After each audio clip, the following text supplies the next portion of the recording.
穀物品種としては、年間の水量が、大体500ミリ以下でも追加できるような小麦、大麦の冷えてきた食べ物の取得で、野菜というものが各種あります。果樹、リンゴやブドウの他にメロンやスイカといった柑橘ですね、非常に好まれる。自給自足必ずしも前提としてのオアシス農業では、交易用の換金作物がよく栽培されていました。特に農業であったのは、こういったものがソ連時代には、集団化の経験をし、ウズベキスタンにおいては、メンタのモネカルチャー経済が形成されることになります。民族の観点がありますと、非常に典型的な多民族、多言語地域が、地域はウズベク人、クルギス人、カザフ人といった中系の種族の他に、ロシア人、ウクライナ人、ポーランド人といったスラブ系、中民、あるいはタジク人のようなイラン系、その他にドイツ人、朝鮮人が居住します。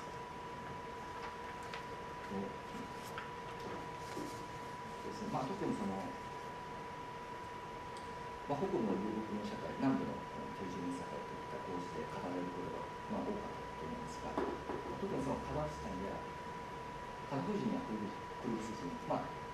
ルク系の民族なんですけど、その中にキプチャク民族と呼ばれていて、非常に遊牧的な要素が強くて、彼らは本当に今でも部族意識、クランというような部族意識、いるんですが、非常に何世代も上まで支配していたりということがあります。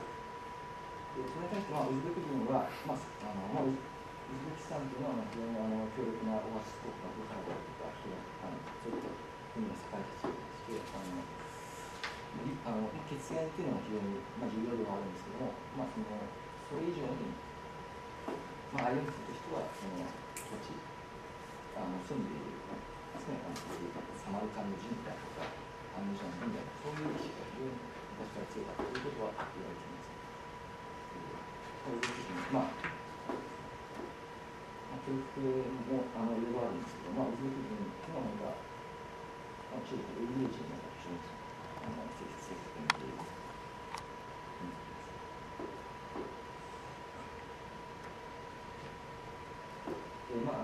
主要な教育民族は、イスラム化の過程を、非常に長い年月をかけて得たわけですが、特にイスラムとしてはワッハービーとか過激派が、注目されることが多いんですが、一般の人が信仰しているイスラムというのは、非常に穏健なスンニのハナフィだったという、これは本当に現実の要請に対して、臨機応変に対応してくださいという声の形を非常に寛容な人が加わっていたんですけど、その他スーフィズムなんかシンプシーというものも地域の人が続いていたんです。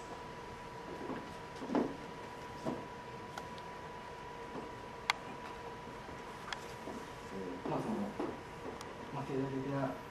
観点から言いますと、旧ソ連時代から、一番貧困地域の、欧米の農民人口比率、示されていますが、特にウズベキスタンだとか、タジキスタンは、旧ソ連時代から貧困地域だということがあります。で、それが91年の独立以降、移行ショックによって、経済が混乱します。長期的に。で、最近では、先ほど述べましたように、中央諸国の間でも、フードハックの格差が顕著に現れているので、特に石油や天然ガスを有しているというと、そうでない人が目立つということも言われています。ちょっとトルコのデータなんかは、公式データで信用できないというふうに思いますけど、GDP 使用というのは今でも非常に低いわけですが、ただソ連時代の遺産として、教育水準であるとか、そういったものは高くて、HDI 指標になると、そこそこのレベル、そういう特徴があります。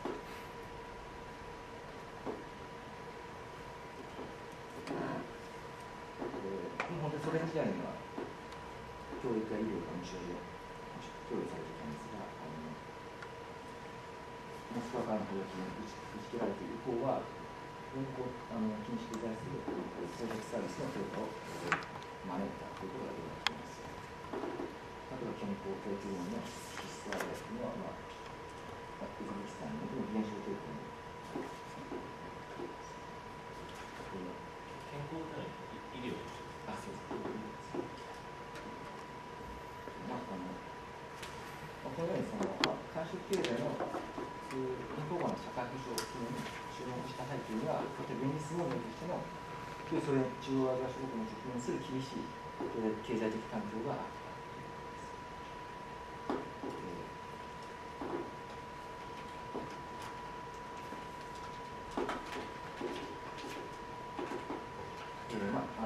本書の分析の内容に少し入っていきたいと思いますが、前半では過去調査データに基づくプライベートトランスファーの分析を行っています。まず定量的な指標として、そういう家計間の現金在価の現実に着目しました。こうしたトランスファーは匿名間の取引というのは、何らかの社会関係に基づいて発生していると指摘をしています。慣習経済の社会保障機能を検証する試みとして、トランスの発生原因と経済分析を行っています。データが一番問題だったんですが、最近では海外機関なんか現地に入るようになって、徐々にそういったデータが整えられ始めているという状況がありまして、そのデータを使うことができましたので、特に94年という経済に最も持ち込んだ時期があるデータから、こういったことを分析しました。今日はちょっと経済分析についてはデータと持ってきていますので、細かい部分は省略させていただきます。結果として、ある程度そういう所得債分配の傾向が認められたわけですが、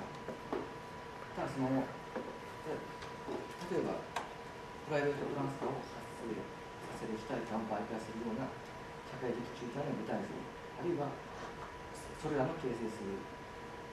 社会的仲介が全体として形成するネットワークの構造といったそういったところの分析は課題として見ています。そういった部分の研究がなければなかなか政策的な結果に結びつかないのではないか。そこから